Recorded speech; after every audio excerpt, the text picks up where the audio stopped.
النداء أنا سأجلب الطعام.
ألف دينار. لا حول ولا قوة إلا بالله. ما يحيرني يا مولاي ما قاله مولانا السلطان عنك، فكيف يجعلك منه بهذه المكانة إن كان مسحورا، سيما أنك غريم الملكة تركان؟ لا أعلم، لم أحسب نفسي ثمينا إلى هذا الحد. شعرة مني تباع ب1000 دينار. أنت لا تقدر بثمن يا مولاي. أما شاهدت الحاضرين اليوم كيف يكنون لك مشاعر المحبة والاحترام؟ لما لم تأخذي هذه الدنانير وتعطيهم الشعرة التي طلبوا؟ ها؟ ثمة قاعدة ذهبية في الشطرنج يا مولاي، لا تسرع لالتقاط أول غنيمة تحظى بها، وانظر إلى غنيمة أكبر. أنت داهية من دواهي زماننا. سأجعل لك 10,000 دينار. 10,000؟ 10,000. لكنني أجيد لعب الشطرنج إن كنت تذكرين. ماذا تعني؟ سنرسل إلى تركان شعرة أخرى. يا أبا علي، يا أبا علي، يا سيد الوزير، يا أبا علي، الرحمة يا مولاي، الرحمة. سيد الوزير، وجدناه متسللا يا مولاي. الرحمة يا مولاي، الرحمة يا أبا علي. انظر يا سيدي، ألا يكفيني هذا؟ قد أمر مولاي أن تخرج من البلاد فاخرج. غب بعض الوقت ثم عد إلي أشفع لك عند مولاي السلطان. شكرا يا مولاي. هيا.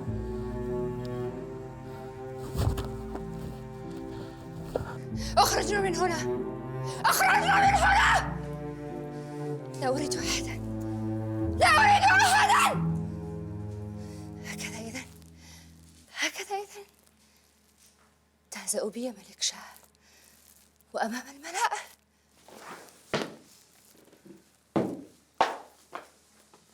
نظام الملك يضرب عنقي أنا، يضرب عنقي. تبا لك، تبا لك، تبا لك، تبا لك.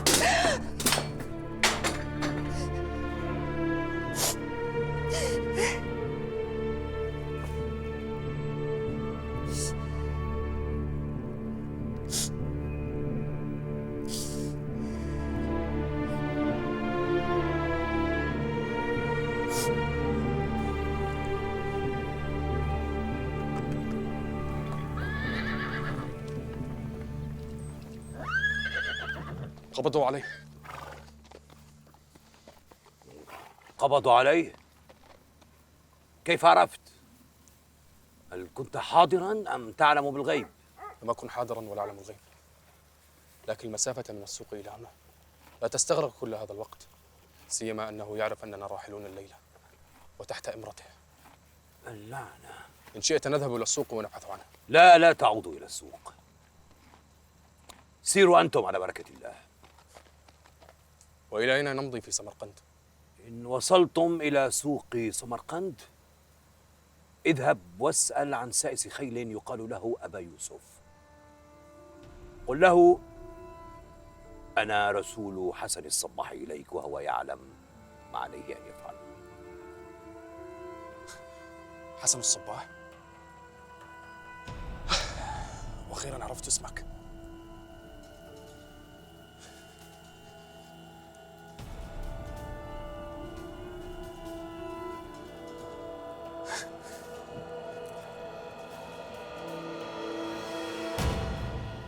وكيف تركت سمرقند؟ على خير ما تكون يا مولاتي. سامح الله مولاي الملك نصر خان حين أبعدني عنها، وكأنه اقتلع قلبي وأبقاني هناك. تقصدين أحمد خان أم سمرقند؟ بل سمرقند بمائها، هوائها، بمبانيها وحتى ليالي سمرها. ولكنك كنت تحبين أحمد خان، كل من في القصر يعلم ذلك. مولاتي، مولاتي،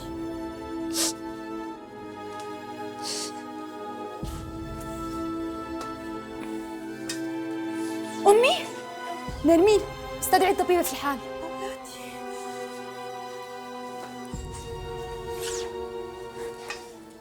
انهضي، هيا، لا عليك.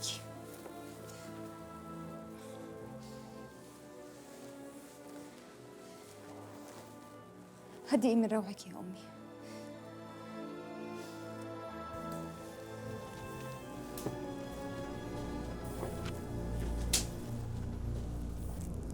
هل هذا هو؟ نعم يا سيدي. هل أخبركم عن مكان أصحابه؟ كلا يا سيدي. أخبرتهم بأني بريء. بريء؟ تقول إنك بريء، فما الذي يدفعك إلى هذا القول؟ حسنا، عذبوه حتى يخبرنا عن مكان باقي اللصوص، أسمائهم، أوصافهم، حتى طعامهم المفضل. أمرك سيدي.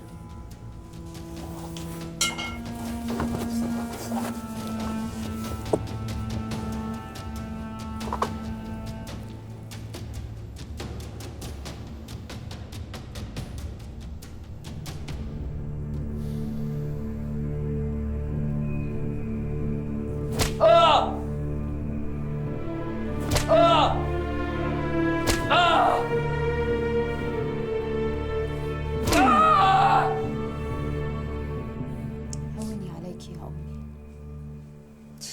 هكذا يا ملك شاه تسخر مني أمام الملأ، أضعت هيبتي أمام العبيد والجواري قبل أن تضيعها أمام أعيان أصفهان. هيبتك محفوظة، فما زلت الملكة. أي ملكة؟ أي ملكة تتحدثين عنها؟ وقد جعل أبوك أمري بين يدي وزيره، فسمعتيه يقول سيافي يأتمر بأمر وزيري. لم يكن يقصدك يا مولاتي، كان يقصد تاج الملك ومن يحاول أن يستقوي على وزرائه. تعلمين يا نرمين،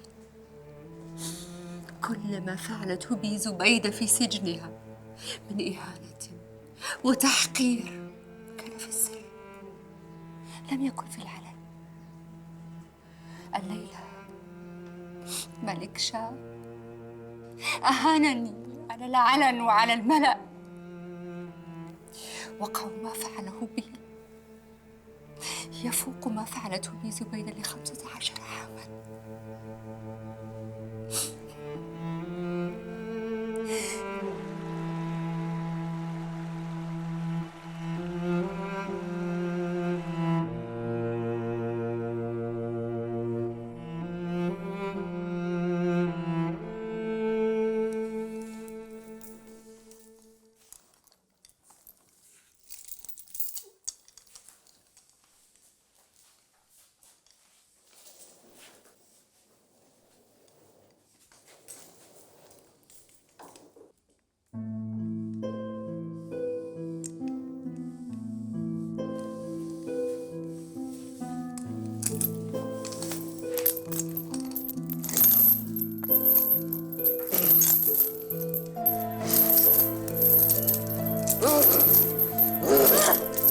ماذا تفعل؟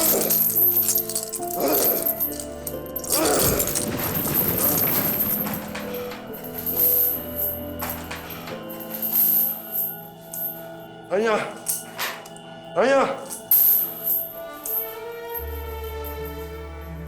هيا هيا يا سامي.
ما بك وكأن الطير على رأسك؟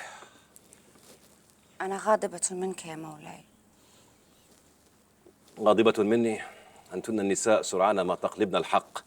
أنا غاضب منك. لو كان أحد غيرك غير وبدل في رجالي لكنت ماذا؟ ضربت عنقه. أنت تحفظين الدرس.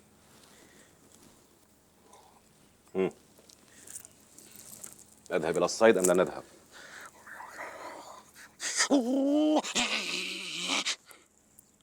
لا بأس يا مولاي، اذهب إلى الصيد. السلام على مولاي ومولاتي. أوجز يا أبا علي. هجم اللصوص بالأمس على دار الشرطة يا مولاي وقتلوا صاحب الشرطة. هل قبضتم عليهم؟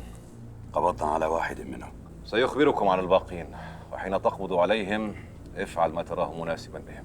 أمر آخر يا مولاي، من تريدني أن أعين مكان صاحب الشرطة؟ عين من تراه جديرا بهذا المنصب، وإن لم يكن كذلك سأعاقبك أنت. ما رأيك يا مولاي لو عينت ابني عليا مكان صاحب الشرطة؟ لا بأس، افعل ما تراه مناسبا، أنت الوالد، تذكر ذلك.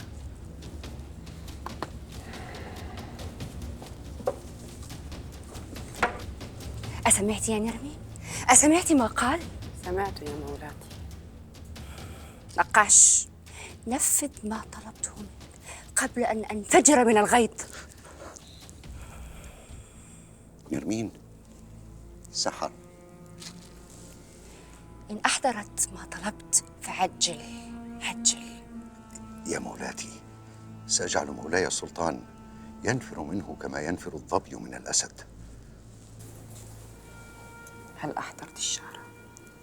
هذه شعرة من لحية سيدي الوزير، لفت بقطعة من ثوبه. بوركت يا سحر، لن تنسى لك مولاتي حسن هذا الصنيع. إلى اللقاء. هناك شيء آخر، أريدك أن تصنع لي شيئا يزيد محبتي في قلب زوج السلطان. عجل. أمر مولاتي. أبي.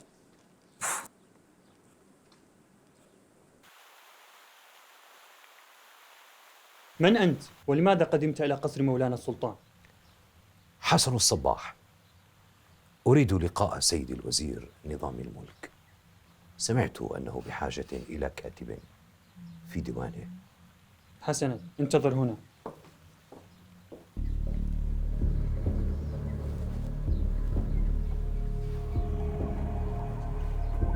احترت بما أناديك، بعمر الخيام أم بعالم الفلك أم بالفيلسوف أم بعبقري الحساب والرياضيات؟ نادني بعمر. تواضع العلماء إذا. لسنا نعلم شيئا في هذا الكون الغامض يا أبا علي. سيد الوزير، في باب القصر رجل يدعى حسن الصباح، ويقول بأنك تبحث عن كاتب ليعمل في ديوانك. حسن الصباح؟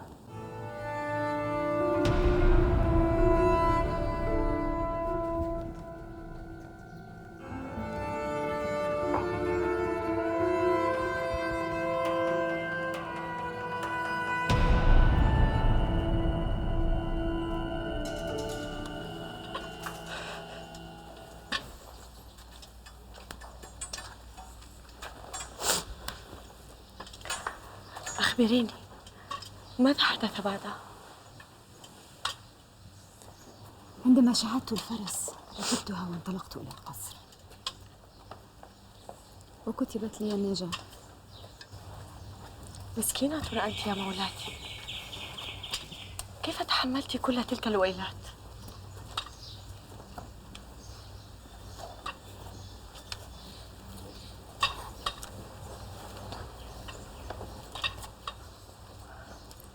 هذا العالم متوحش يا روعة.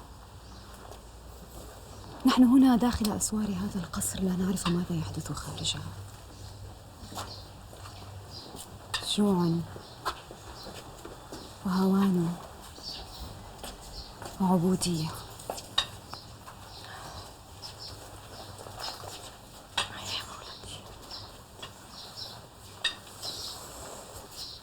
ثمة عالم آخر في الخارج. المهم، قولي لي، كيف كانت رحلتك مع عمر؟ أنت محظوظة جدا. ليس الأمر كما تظنينه يا مولاتي، ولا كما تظن الجواري. عمر رجل مجرد من الأحاسيس والمشاعر، عقله مشغول بألغاز هذا الكون. لا تشعرين بأنس حين تجلسين معه. شريد الذهن ولا يتكلم إلا قليلا. حقا؟ ليس كل ما يلمع ذهبا يا مولاتي. ربما لم تروقي له. ربما.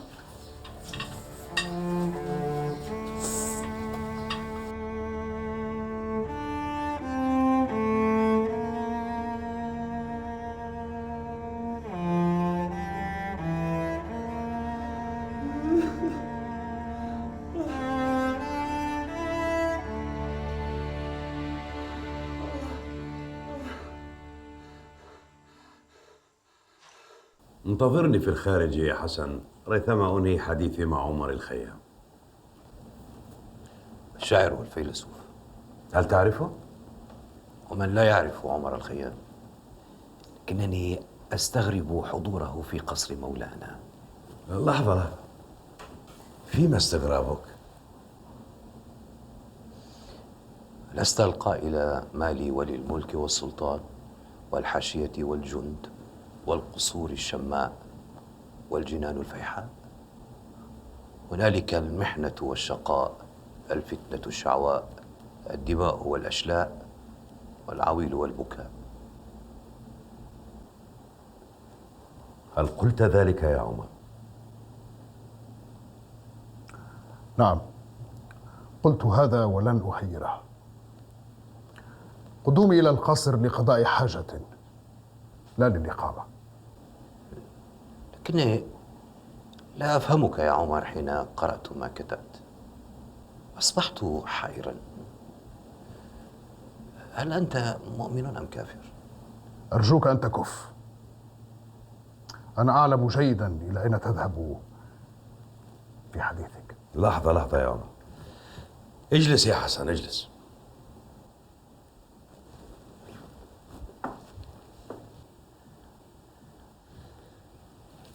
دعه يكمل يا عمر. لما تحسبه غير مؤمن؟ إن من العجز أن أبيع عاجل السعادة المعلوم بآجلها المجهول. أنا اليوم موجود فلا بد أن أستمتع بمتعة الوجود، أما الغد فلا علم لي به ولا بما قدر لي فيه. نعم، قلت هذا. وعسير علي أن أتصور نحن معشر الأحياء كنوز من ذهب ندفن اليوم لينبش عنا النابشون غدا. لا أنكر أني قلت هذا أيضا، لكنه قال أيضا: اللهم إني ما كفرت بك منذ آمنت، ولا أضمرت لك في قلبي غير ما يضمره المؤمنون الموحدون. صحيح، لقد قال هذا، ولكنه قال أيضا: بين هذين الثغرين ثغر الفتاة والكأس، وهذين الصديقين وهذا الكتاب المفتوح، وذلك الغصن المظل، كل ما يقدر السعداء لأنفسهم من غبطة في هذه الحياة والهناء. صحيح قال هذا، ولكنه قال أيضا مخاطبا الله: أنت أجل من أن تقاضيني كما يقاضي الدائن مدينة، لأنك كريم، والكريم يرتجل المنحة ارتجال. على رسلكم يا قوم، أنتم تتحدثون عني وأنا خير من يصف نفسي. أنا رجل أؤمن بوحدانية الله وبعظمته المطلقة، لكنني مخلوق مليء بحب الشهوة، وأزعم أن الشهوة تضعف المخلوق. ثم إني أعجز عن تفسير نواميس هذا الكون، لذلك أتساءل: ما القيمة وما المعنى من مخلوق خلق من تراب وإلى التراب سيعود فقط؟ هذا هو عمر الخيام. ما قصر الرجل في وصف نفسه. قل لي يا حسن، ما مدى علمك بالفلسفة؟ على خير ما يعرفه العالم. حقا؟ وهل تميل أكثر لأفلاطون أم لأرسطو؟ هذا سؤال صعب. لا، بل سهل. أميل إلى أرسطو أكثر من أفلاطون يا سيدي. حقا؟ كيف؟ أفلاطون اكتفى بالمعرفة الجيدة، لكن أرسطو أضاف الممارسة والخبرة يا مولاي.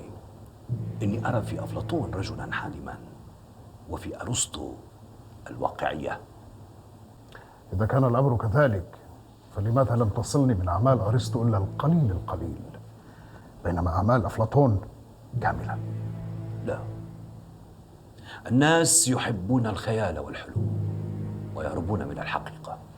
لا لا لا، لا يكون العلم علما مفيدا إلا إن راق للناس.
ألن تطردي هذا الهم والغم عن وجهك الجميل؟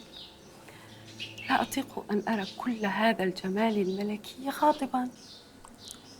إلى أن أحسم نظام الملك. أمره محسوم يا مولاتي، فعندما يسحره النقاش لن يطيق مولاي الملك النظر إلى وجهه. ليته يفعل يا نرمين، ليته يفعل. سيفعل. مولاتي أشيري علي. في ماذا؟ عمر الخيام. وما به؟ أنسيت يا مولاتي؟ لم أنس أنك تحبينه وهو لا يلقي إليك بالا. فماذا أصنع إذا؟ لا تصنعي شيئا، جدي رجلا آخر. أنسيت أنك وصيفتي وصديقتي، وكل رجال أصفهان يتمنون لقاءك. قولي هذا الكلام لقلبي الذي لا يطاوعني ولا يسمع كلامي. حتى أحلامي غزاها عمر. أتسمعين يا نرمين لمشورة ملكة أبوها ملك جدها ملك؟ طبعا يا مولاتي. لا تلقي بنفسك إلى رجل إن لم يلحق بك هو، وإن لم يكتوي بنار عشقك وغرامك، فاقتلعيه من قلبك تماما كما تقتلع الشوكة من الجسد. مؤلمة نعم، لكنها تريحك من ألم أكبر. أمي، ألن تستمعي لعزف روعة؟ ليس الآن. عدنا يا مولاتي. ألن ننتهي من هذا الأمر؟ أي أمر؟ غضبك من أبي. عندما أقتلع نظام الملك من هذا القصر. تأثر أفلاطون بنظريات أستاذه سقراط حين قال: الفضيلة هي المعرفة. هذا يعني أن وظيفة الدولة أن تدرب الأفراد على الاستعداد لمواجهة أصعب الظروف، بمعنى أن تختار الرجال العلماء وتوكل إليهم المناصب الفاعلة. لا قيام لدولة فاضلة إلا إذا جعلت العلماء في مراكز القيادة. العلم وحده لا يكفي، صدقني يا عمر. سأثبت لك ذلك. هب أنني ألفت كتابا عن النجارة مثلا، وقمت أنت بقراءته وعلمت كل كبيرة وصغيرة منه، وأراد مولاي أن يستقدم عاملا للنجارة في هذا القصر، هل سيختار النجار الخبير أم العالم في شؤون النجارة؟ سؤال محير، لكني أميل إلى اختيار النجار الخبير. السلام عليكم. وعليكم السلام. متى وصلت؟ منذ قليل. ابني علي، اجلس يا علي. لا يا أبي، لدي بعض الأمور أريد أن أنجزها. حسنا، لا تتأخر علي، فأنا أريدك في مسألة مهمة. لو لم تأتني لأرسلت وراءك. أمرك يا أبي. أين وصلنا في الحديث؟ المعرفة أهم من الممارسة، وسأثبت لك ذلك.